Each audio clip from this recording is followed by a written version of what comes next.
प्रिय विद्यार्थियों, हम इस लेक्चर में बात कर रहे हैं स्विट्जरलैंड के संविधान की विशेषताओं की।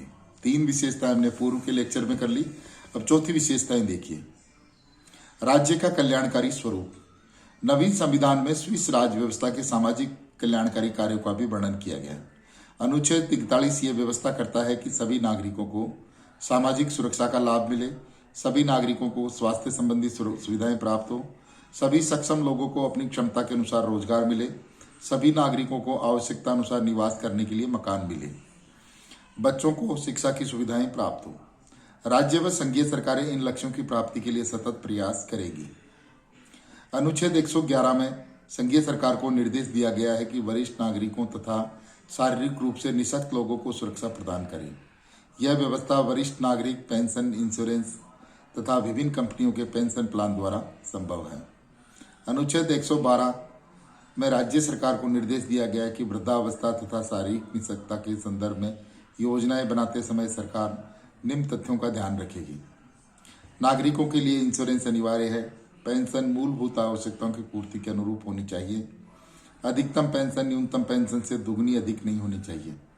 इसी प्रकार अन्य अनुच्छेदों में कंपनी पेंशन प्लान, बेरोजगारी इंश्योरेंस, पारिवारिक भत्ता तथा मातृत्व इंश्योरेंस, स्वास्थ्य व दुर्घटना इंश्योरेंस आदि की व्यवस्था भी की गई है। इस प्रकार नवीन संविधान स्विट्जरलैंड में प्राचीनतम लोकतंत्रीय व्यवस्था के अनुरूप लोक कल्याणकारी नीतियों की घोषणा करता है। 5वीं जो विशेषता है इस संविधान की वो है धर्मनिरपेक्ष राज्य।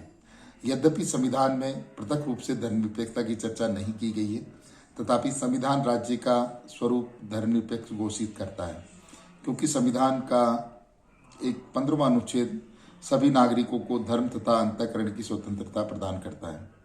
प्रत्येक नागरिक को अपने धर्म का चयन करने और उसका विकास करने का अधिकार देता है। प्रत्येक नागरिक को किसी भी धार्मिक संप्रदाय की सदस्यता प्राप्त करने तथा धार्मिक शिक्षा प्राप्त करने का अधिकार देता है।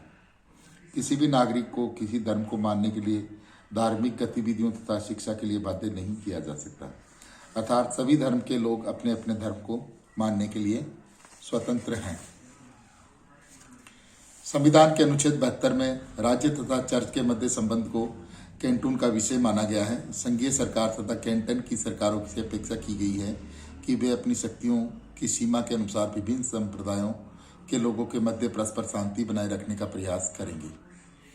6वीं जो विशेषता है इस संविधान की वो है बहुल कार्यपालिका। स्विट्जरलैंड का संविधान बहुल कार्यपालिका की व्यवस्था करता है। इसमें संस्थात्मक व्यवस्था तथा अध्यक्षात्मक व्यवस्था दोनों के गुणों को लेकर अवगुणों से बचने का प्रयास किया गया। संविधान के अनुच्छेद 175 के अनुसार संघीय परिषद के 7 सदस्यों का निर्वाचन संघीय सभा द्वारा अपने निर्वाचन के बाद किया जाता है। वे 4 वर्ष के लिए स्विस जनता में से चुने जाते हैं। उनके लिए संघीय सभा का सदस्य बनने की पात्रता रखना आवश्यक है। यद्यपि परिषद के सदस्य संघीय व्यवस्थापिका के सदस्य नहीं होते तथा न ही वे उनके द्वारा पदच्युत किए जा सकते हैं, तथापि वे ब्रिटिश संसद के समान सदन में उपस्थित रहते हैं तथा प्रश्नों का जवाब देते हैं। ब्रिटिश मंत्रिमंडल के समान वे सदन में विधेयक प्रस्तुत करते हैं। इस प्रकार सदन के प्रति उत्तरदायित्वपूर्ण निभाते हुए संघीय परिषद राजनीतिक अस्थिरता की शिकार नहीं रहती। इसी प्रकार अध्यक्षात्मक व्यवस्था के समान संघीय परिषद में शक्तियों का केंद्रीकरण राष्ट्रपति में नहीं होता, क्योंकि संघीय परिषद स्वयं राष्ट्रपति उपराष्ट्रपति का चयन अपने सदस्यों में से 1 वर्ष के लिए करती है। संघीय परिषद का अध्यक्ष राष्ट्र का अध्यक्ष होता है। इन दोनों का निर्वाचन लगातार 2 वर्षों के लिए नहीं हो सकता। इस प्रकार स्विट्जरलैंड का अध्यक्ष 1 वर्ष के लिए निर्वाचित होता है। सत्ता का विकेंद्रीकरण किया गया है।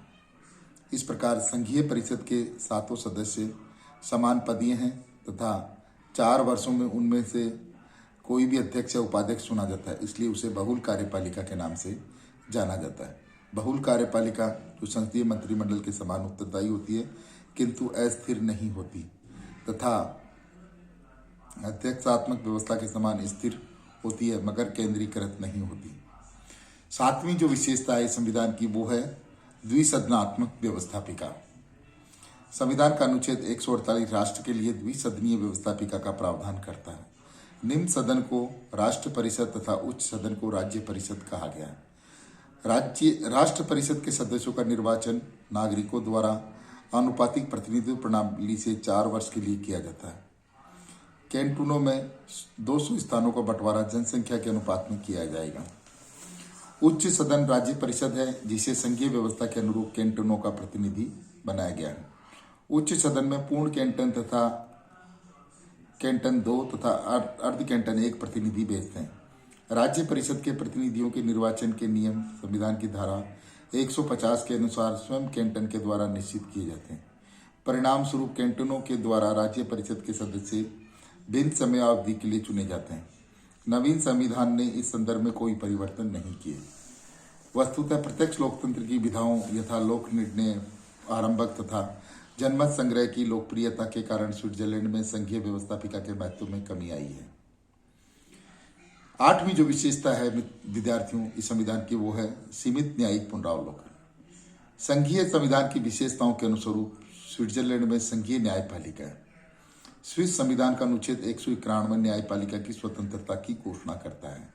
यद्यपि न्यायपालिका का गठन संघीय सभा के आदेशानुसार होता है। अन्य संघीय संविधानों के समान स्विस संविधान में न्यायपालिका द्वारा संघीय सभा द्वारा पारित विधेयकों को असंवैधानिक घोषित नहीं किया जा सकता। अनुच्छेद 189(4) संघीय न्यायालय के मूल क्षेत्राधिकार में संघीय सरकार व कैंटन के परस्पर विवाद स्वयं विभिन्न कैंटोनों के परस्पर विवाद सम्मिलित है। संघीय सरकार के द्वारा अन्य फौजदारी मामलों तथा अन्य मामलों को सुनने के लिए संघीय न्यायालयों की स्थापना की जाती है। इस प्रकार स्विस न्यायालयों को संविधान की रक्षा तथा विवेचना करने का अधिकार प्राप्त नहीं है तथा संविधान की रक्षा व व्याख्या के लिए संसदीय सर्वोच्चता एवं जन संप्रभुता के सिद्धांत को स्वीकार किया गया है। विद्यार्थियों 9वीं जो विशेषता इस संविधान की, वो है प्रत्यक्ष लोकतंत्र। स्विस राजनीतिक व्यवस्था प्रत्यक्ष लोकतंत्र के व्यवहारिक स्वरूप के लिए विख्यात है। 1 लाख नागरिक अपने हस्ताक्षर से संविधान में के आंशिक अथवा पूर्ण संशोधन का प्रस्ताव कर सकते हैं। संविधान यह व्यवस्था करता है कि कोई भी संघीय कानून अथवा अध्यादेश तथा अंतर्राष्ट्रीय संधियों के बारे में यदि 50,000 मतदाता आग्रह करे तो उन्हें लोक निर्णय के लिए प्रेषित किया जा सकता है। इस प्रकार संविधान के स्वरूप और संघीय कानूनों के बारे में 3 शक्तियां जनता को प्रदान की गई है। क्योंकि स्विस नागरिकों ने अपने अधिकारों का प्रयोग विवेचनापूर्ण ढंग से किया है, अतः इसे सर्वाधिक लोकतंत्रीय राज्य माना जाता है। यद्यपि इस लोकतंत्रीय व्यवस्था की सबसे बड़ी विसंगति यह रही है कि 1970 तक स्विट्जरलैंड में महिलाओं को मताधिकार से वंचित रखा गया था। तथापि 8 फरवरी 1971 को महिलाओं को पुरुषों के समान मताधिकार प्रदान कर इस विसंगति को समाप्त कर दिया गया। 10वीं जो विद्यार्थियों विशेषता है संविधान की, वो है विविधता में एकता। स्विट्जरलैंड भाषा तथा धर्म की विविधता वाला देश है। इतने छोटे से राज्य में जर्मन, फ्रेंच, इटालियन के अलावा अन्य यूरोपियन भाषाएं विद्यमान हैं तथा ईसाई धर्म के विभिन्न संप्रदाय है। मुख्य धर्म ईसाई होने के बावजूद संविधान किसी राष्ट्रीय धर्म की घोषणा नहीं करता, न ही किसी पद पर चुनाव लड़ने के लिए किसी विशिष्ट धार्मिक संप्रदाय का होना आवश्यक मानता। संविधान की प्रस्तावना नागरिकों का आह्वान करती है कि वे राष्ट्र में विभिन्न विविधताओं के साथ सम्मानपूर्ण जीवन जिएं। अनुच्छेद 4 के द्वारा जर्मन, फ्रेंच, इटालियन तथा रोमन भाषाओं को राष्ट्रीय भाषा घोषित किया गया तथा राजकीय स्तर पर नागरिक सुविधा अनुसार इन भाषाओं को उपयोग करने के लिए स्वतंत्र होंगे। इस प्रकार इतने छोटे राष्ट्र में भी सांस्कृतिक विविधता के साथ राष्ट्रीय एकता का आदर्श स्वीकार किया गया है। विद्यार्थियों 11वीं जो विशेषता है इस संविधान की, वो है केंद्रीयकरण का अभाव। विश्व की विभिन्न राजनीतिक व्यवस्थाओं ने निरंतर केंद्रीकरण की प्रवृत्तियों को बढ़ावा दिया है। अध्यक्षासन शासन में राष्ट्रपति की शक्तियां उत्तरोत्तर बढ़ी हैं तथा संसदीय व्यवस्थाओं में संसद की शक्तियां मंत्रिमंडल से प्रधानमंत्री में उत्तरोत्तर केंद्रित होती गई हैं। यद्यपि संविध मंत्रिमंडल में प्रधानमंत्री इसके अपवाद हैं। ऐसे में स्विट्जरलैंड ने शक्तियों के विकेंद्रीकरण को सर्वाधिक महत्व दिया है। इसलिए इसकी कार्यपालिका बहुल कार्यपालिका कहलाती है, क्योंकि कार्यपालिका शक्तियों का प्रयोग 7 सदस्य मिलकर करते हैं। कार्यपालिका का अध्यक्ष का चुनाव मात्र 1 वर्ष के लिए करते हैं तथा उसे कोई विशेष अधिकार नहीं सौंपे गए।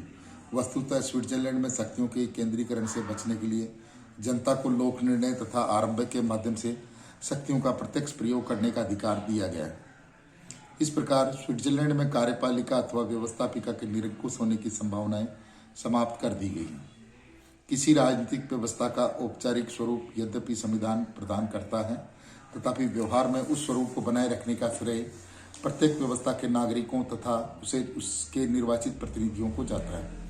अतः स्विट्जरलैंड में लोकतंत्रीय संस्थाओं की निरंतरता तथा सुदृढ़ता का श्रेय स्विस नागरिकों को जाता है, जिन्होंने अपनी जागरूकता, धैर्य व सहिष्णुता से अपनी लोकतंत्रीय व्यवस्था को मजबूत बनाया है। विद्यार्थियों, 12वीं जो विशेषता है इस संविधान की वो है सेना की व्यवस्था। अनुच्छेद 58 के अनुसार स्विट्जरलैंड में सेना का गठन किया जाएगा। इसका प्रमुख कर्तव्य देश की रक्षा करना तथा आंतरिक विद्रोह का सामना करना। राष्ट्रीय सेना के संगठन तथा संचालन का भार संघीय सरकार को सौंपा गया है। इस प्रकार नवीन संविधान में राष्ट्रीय आवश्यकताओं को ध्यान में रखकर परिवर्तन किए गए हैं। संपूर्ण संशोधित संविधान होने के बावजूद स्विट्जरलैंड को संवैधानिक संरचना में कोई मूलभूत परिवर्तन नवीन संविधान में नहीं किया गया। इस प्रकार संवैधानिक विकास की परंपरा बनी हुई है। तो विद्यार्थियों, ये हो गई आपके स्विट्जरलैंड के संविधान की प्रमुख विशेषताएं।